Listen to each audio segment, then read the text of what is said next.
in finance and bigger than that in life through the CLEF program. I think we've all learned how to see our moral compass and find that. And I think that's helped me tenfold past finance in every aspect of my life.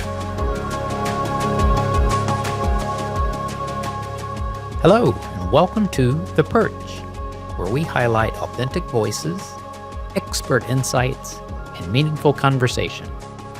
The Perch brings the Kincaid School's mission to life through stories of education, leadership, and community. Let's get started. Welcome back, everyone. I'm Mike Maury, and today the Perch takes a turn into one of our cutting-edge academic programs here at the Kincaid School. The Gordy Family Center for Leadership, Entrepreneurship, and Finance, or CLEF as we like to call it, is a student-led leadership initiative dedicated to fostering entrepreneurship and financial literacy. It's a fascinating program that we are honored to shine some light on today. Joining us in the studio today, we have Dr. Ed Harris, who is the director of the Center for Leadership, Entrepreneurship, and Finance. Ed, thanks for making some time for us today. Pleasure to be here. Thanks so much for the invitation.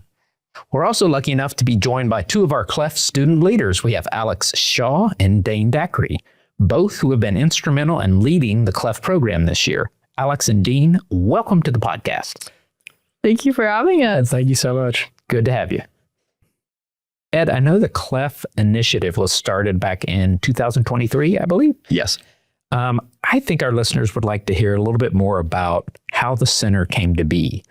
So maybe give us a brief look at why the initiative was started, and then maybe what were some of the foundational stones that you laid down to establish this new center here at Kincaid? Yeah, it certainly has been an exciting time. And of course, everybody sees the physical facility of the new building.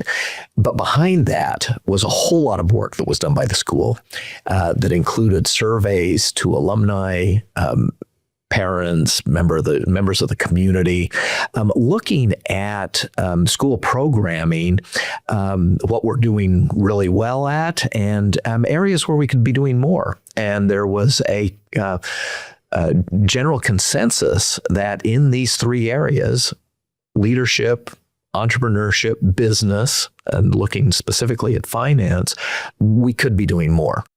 As the name indicates, we have now, 3 years in, programs and classes in these areas, leadership, entrepreneurship, and finance. And for the most part, they are our own. We have tailored programs and classes to meet our students' needs. And it's certainly been exciting to be on that foundation. At the same time, when you look at our founding efforts, it was to put in leadership opportunities and leadership training opportunities for our students through a leadership seminar program, designing a brand new class that's unique to Kincaid in business and finance with what is up to this time been an interim term class in investing, and then in entrepreneurship to start this year, after a pilot last year, a year-long entrepreneurship incubator program class, which will be followed by a second class being offered next year. That's a lot. It's a lot. I tell you what, let's get into some of the examples of what those programs have brought to light. And that's where we're going to pivot over to Alex and Dane. Alex, is there a particular program that you were drawn to when you joined the CLEF initiative? And if so, what was it that caught your attention? Yes, absolutely. The entrepreneurship program. I have been interested in entrepreneurship ever since I was little. Since I was like a little girl, I've been having a bunch of different businesses. I think my first one was like a bath bomb business and then a cake pop business where I got in trouble for selling them at school. And then it turned into doing like printing, using vinyl to do clothes, selling them online. And then I started doing print on demand and selling that on Etsy. So I've always been interested in creating businesses and making websites. So when I heard there was like an actual class, I was immediately drawn to that. Wow, that's fantastic. Dane, same question for you. Something that drew you into the CLEF program, maybe a particular project you worked on, or just something that caught your eye and said, I want to be a part of that? Yeah, well, from the start of the CLEF program, I saw the Kincaid Student Investment Managers, and I knew I had to set my mind on that goal and become one of them. And it was only the first year whenever we got access, I guess, to the CLEF program. The KSIM board had only been going on for about a year. I did that first semester of 11th grade, did the interim term class, and then was selected for the board. And that was just kind of like my dream come true for that little moment. That's all I had wanted to do. That's great. Can I ask you just, I'm sorry to interrupt, but you said KSIM. Can you tell our listeners what KSIM means? Yeah, the Kincaid Student Investment Managers. Okay. So both Alex and Dane, can you give me an example of a project within those two programs? Something that you've worked on either in this past year or just something that really sharpened your business acumen, as Dr. Harris was talking about?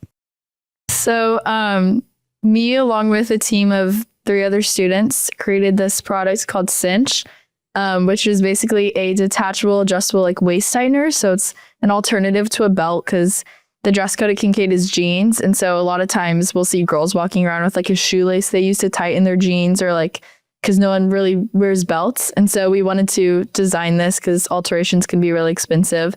And so we actually received seed money to start prototyping. So we've ordered some supplies off of Amazon and have begun trying to just mess around and see how the product will function. And then next week, we're really excited. We're going to go to the photography studio and get some photos for our website we're building. So yeah. Tell us about that, Ed. Alex mentioned seed money. Tell us, what does that mean? Because when I hear seed money, I'm thinking real money. And it was and is real money. Wow. They have real money. The incubator class is a year-long entrepreneurship experience. And we invite students when they walk into the design lab to think of themselves, because they are, rather than coming to class, they're coming to work. They're coming to their job. And their job is to design a product, a good or a service. And during the fall semester, they identify a problem, go through the process of looking for a viable solution. They test it. They have to interview potential customers, conduct surveys, and by December, come up with the concept of a minimal viable product, this minimum viable product that they could go on and prototype. And we had a pitch session showcase in December where all of the teams pitched their minimum viable products and requested a certain amount of seed money to make during the spring semester a prototype of their MVP. This program just fascinates me. Who do we bring in? Because you can't pitch to me. I don't have much to throw in there. But if you're giving a pitch, who are the people in the room that you're trying to get to invest? So they're all either Kincaid alumni or just people in the Kincaid community that are real business professionals, whether they're just in the business world or they actually own their businesses. And each team is assigned a mentor to help guide us along the way. So we always are keeping in contact with ours and sending updates, and he's helped us with branding and like marketing ideas. So from my position as a director and with Jennifer Keller as assistant director, we looked at the challenge of putting these classes together. And the only way they work is, hey, we need 12 business professionals that are committed to come in potentially weekly and at least every other week to work with their team. And here's where I pause, take a moment to give a big shout out and thanks to the business professionals that are making this all possible, the experience that it is for our students.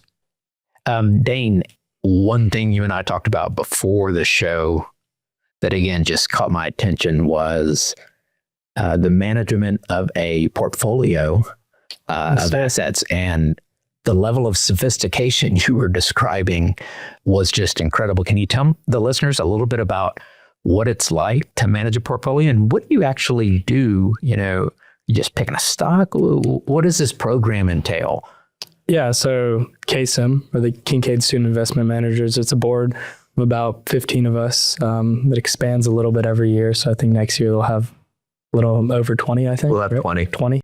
As of right now, we have $136,000 in holdings, whether that's securities individually picked, which is about 83% of our holdings. That's about 20 stocks that the last year had picked. And we've probably picked about 12 of those over the last semester and a little bit of last year. ETFs wise, we have anything ranging from SPY to the master limited partnership, oil and gas. We have different managers for each sector of the market that we think is something that we need to get into. Obviously, healthcare, financials, AI, generative AI, whatever you could think of, really. Our gains have been great. We've been doing a really good job, I think, seeing year over year about 24%, 23%. And that number is even more significant when you take look at the market. Yeah. When you consider that they have only invested $80,000 of the original $100,000, and so those gains are actually closer to 40% on the. So we've hit about $85,000 invested now, and 21,000 of that is in a money market account that we're just keeping in reserve. So I'm going to give our listeners a minute. A few of them have just pulled over to the side of the road because they are waiting for a stock tip. 24%. What I heard you say without saying it is diversification across asset classes. So do you learn that in the classes, or is that baked into the program? Tell me a little bit about, because you mentioned the pieces inside the portfolio. Can you roll it up to most of our listeners who may not be managing a portfolio? Why some in the money market? Why some stocks? I mean, yeah, definitely those principles were, engraved in our minds and really placed in our minds in the principles of investing class during interim term. A lot of us came with prior knowledge. I came with a little bit. Maybe I was looking into it a few months before, trying to get ready for that class and getting ready for the new CLEF courses. But a lot of the managers on our team didn't really have that knowledge, and they really got that secured in that class. And for sure, the diversification is extremely important for, market volatility, everything. You can't be over saturated in one sector. It's only the second year, and I think we're doing a lot of iteration. That's good. And here I have to give a big shout out to another business professional, Keen Butcher, who comes in and team teaches the principles of investing class with us, who is a professional financial advisor. Wow. So these students are learning from professionals. We also bring in Goldman Sachs advisors, who are Kincaid's financial advisors, to work with the students.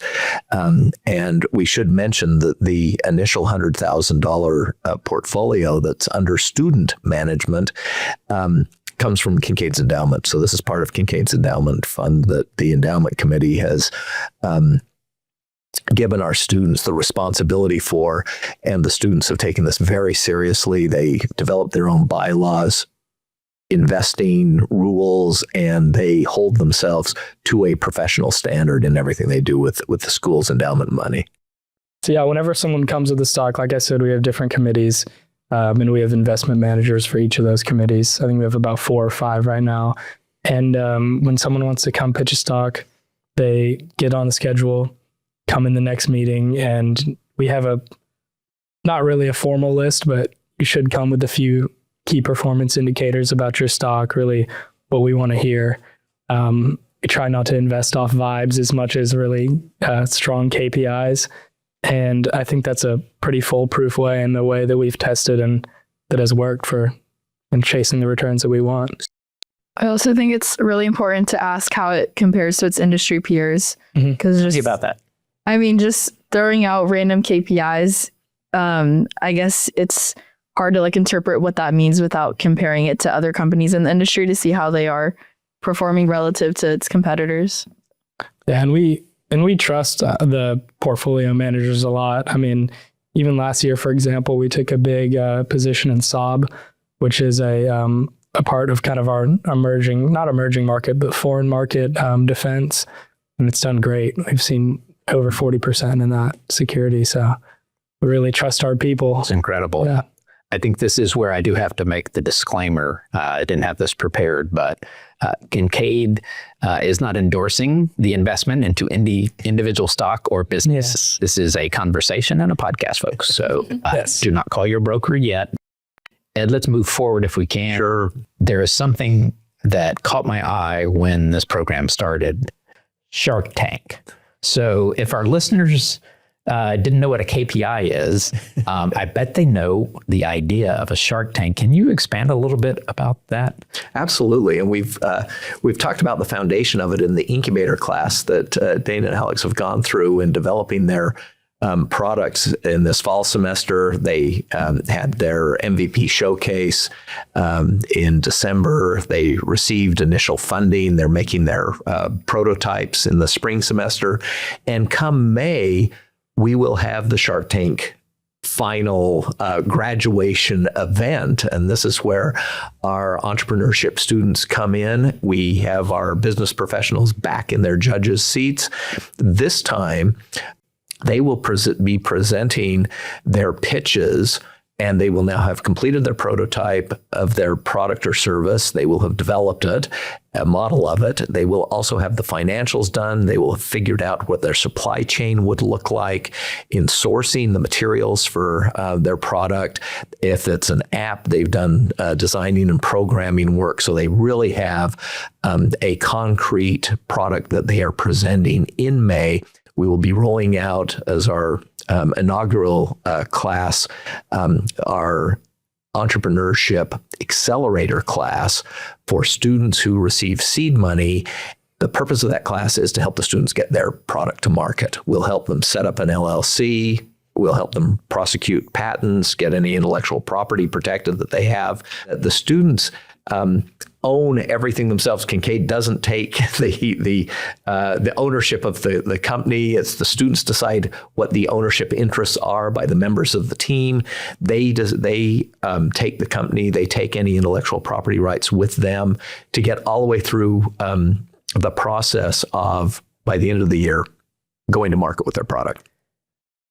Well, Alex and Dana, I'm going to put you on the spot then. Would either of you like to share your plans, both in business and in kind of other pursuits in life? What do y'all plan to do once you graduate Kincaid? So, I mean, I'm still waiting on college decisions right now, but I know I applied to major in finance and then minor in entrepreneurship. Depending on certain schools, a lot of them have really good entrepreneurship programs. I did an internship in private equity this last month, and I was really interested in that. And pretty much all of the employees got their start in investment banking. So that's also something I'm really interested in doing straight out of college. Yeah, similar path for me. I just accepted my offer to the University of Texas at the McComb School of Business. So I'll be pursuing finance there, possibly a double major in accounting, but most likely a minor in pursuit of investment banking for sure. Like Alex, private equity I've done internships in, and I just got done at Jeffries with a few of my Kincaid students. I think that would be, a great track for me. Hoping to go to New York maybe right after college. We'll see though. So let's bring this plane in for a landing, and maybe we'll wrap up with Ed. Where do you want to take this program? What does the CLEF Center look like going forward at the Kincaid School? Well, it's really exciting. And I can't thank you in terms of thanking people. We've talked about the business professionals, but what a fantastic group of students we have had in bringing about the foundational experience of these programs. Students that have embraced what we conceived and have had just a tremendous role in shaping where we're going. We'll be offering a semester-long class in personal finance, just a freestanding personal finance class that we think will be of interest to not just those focused in the business area, but to everyone. It will be a useful class on how to prepare for life and dealing with finances. Additionally, we're changing the curricular structure of the business and investing class, taking the investing class out of interim term, and we'll offer in the fall semester the business and investing class, which will have open to anyone that would like to take the class, and they'll get the investing component in as well. We should also mention on the leadership front that we have the leadership seminar program going on, where we bring professionals from the community to campus, and the students have the opportunity to engage with them and learn about critical leadership skills. Okay, so let's wrap it up, but let's throw our students a quick curveball. The CLEF program has a guiding principle that I've heard Dr. Harris talk so eloquently about. Would either of you like to take a shot at telling us a little bit about that guiding principle? Yeah, sure. I think we see three main guiding principles that come up in really every CLEF course that I've taken at Kincaid, which is kind of some of the foundational words of Adam Smith: prudence, justice, and beneficence. We start with prudence, just personal rationale. Okay, Alex, can you maybe tag onto that? Yeah. So another one that we kind of learned about a lot in the business and finance class was Adam Smith and the Impartial Spectator. I think that is one that's kind of guided me through this CLEF program, just seeing yourself in a way that others would see you, I feel like leads me to act in a certain way and try to be a role model. No, yeah, I think even in finance and bigger than that in life, through the CLEF program, I think we've all learned how to see our moral compass and find that. And I think that's helped me tenfold past finance in every aspect of my life. Well, folks, that's a wrap for today. I'd like to thank our guests for joining us on the podcast. Dr. Ed Harris, thanks again for being here. Pleasure. Alex and Dane, it was a pleasure to have you two today on The Perch. Super happy to be here. Thank you. So, folks, The Perch will return again in 2 weeks with new conversations and stories about education, leadership, and community. Be sure to follow the Kincaid School on Instagram, Facebook, LinkedIn, and YouTube. Also, The Perch is now available on the Spotify podcast platform. Finally, check out Kincaid's website and read the Falcon Flyer for more on how Kincaid supports our students and our community throughout the year. Thanks again for joining us on The Perch.